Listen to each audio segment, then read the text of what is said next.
संजय राऊत आता मेळाव्याच्या ठिकाणी पोहोचलेले आहेत। षण्मुखानंद सभागृहामध्ये ठाकरेंच्या सेनेचा वर्धापन मेळावा आज होतोय। उद्धव ठाकरे आणि आदित्य ठाकरे षण्मुखानंद सभागृहाकडे रवाना झालेले आहेत। संजय राऊत, खासदार अरविंद सावंत आपण या ठिकाणी पाहताय। 9 पैकी 3च खासदार आता ठाकरेंकडे राहिलेले आहेत। आज उद्धव ठाकरे या अनुषंगाने काय बोलणार याकडे सगळ्यांचं लक्ष लागलेलं आहे। संजय राऊत हे या सभागृहात आलेले आहेत। राऊत साहेब,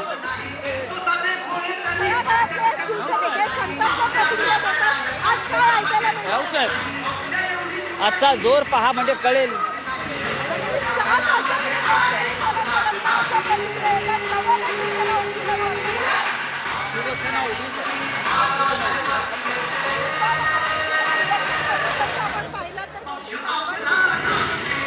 करतील करावी लागेल।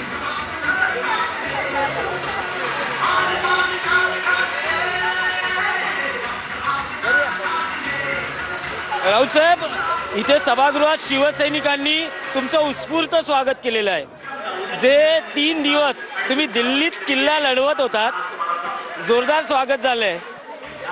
प्रेम आणि आमच्या एकमेकांवरच्या निष्ठा, एकमेकांवर शिवसैनिक आणि मी त्या निष्ठा आहेत। पण राऊत साहेब, आज तुमच्या भाषणाकडेही सगळ्यांचं लक्ष आहे, कारण शिवसैनिकांना जे अपेक्षित असतं ते तुमच्या भाषेतून व्यक्त होतं। जी शिवसेना स्टाईल आहे, गेले 2 दिवस मला जे काय म्हणायचं आहे ते मी म्हटलं। बघू शकतो की संजय राऊत आलेले आहेत, जे मुख्य नेते आलेले आहेत। काही नेत्यांपैकी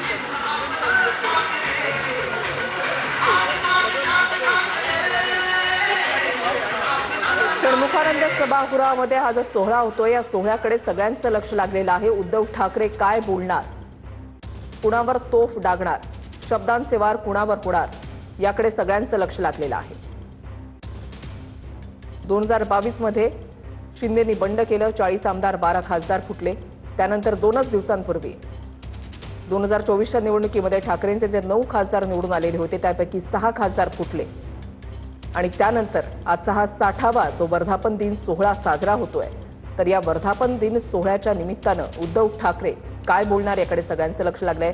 काही वेळापूर्वीचे दृश्य आपण या ठिकाणी पाहताय, ज्यावेळेला आदित्य ठाकरे आणि उद्धव ठाकरे हे मातोश्रीवरून निघाले षण्मुखानंद सभागृहाकडे येण्यासाठी, आणि इकडे गोरेगावच्या नेस्को सेंटरमध्ये